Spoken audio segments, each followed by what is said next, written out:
Stitch this with a fact so ridiculous you didn't believe it until you looked it up yourself. You might want to save this one in case this is the one that gets me in trouble.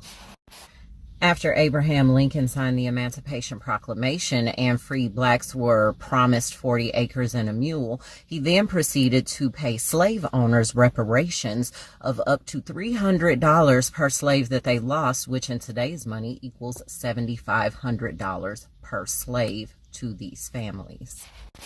Fun fact about me is I had time this morning and I love numbers. So how much would black people actually be owed in reparations today? Well, since they were promised 40 acres and a mule and that was not paid up front, that then becomes a loan. The average rate of 1 acre of land in the contiguous United States today goes for about $12,000. If you multiply that by 40 acres, you get a number of $480,000.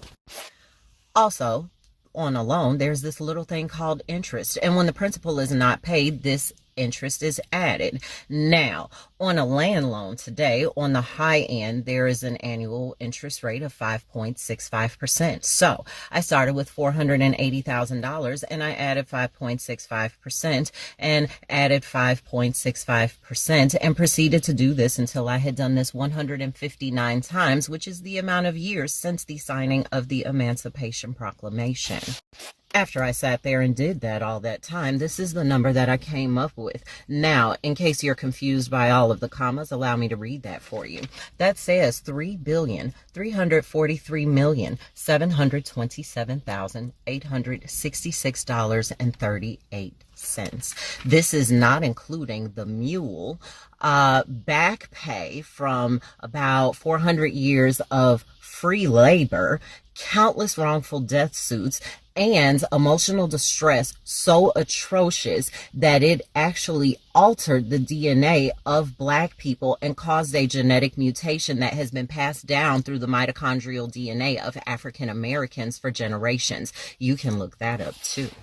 The United States doesn't have all this money, you say?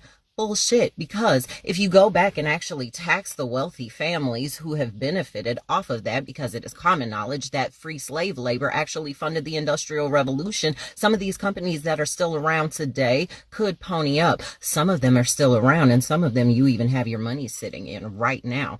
Also, if you tax the churches back taxes for their part in this with the assimilation of African people, which set the stage for a lot of the oppression that black people have suffered in this country until this very day, you'd have the money easy peasy. Any attorneys want to take the biggest class action lawsuit in human history before The Hague?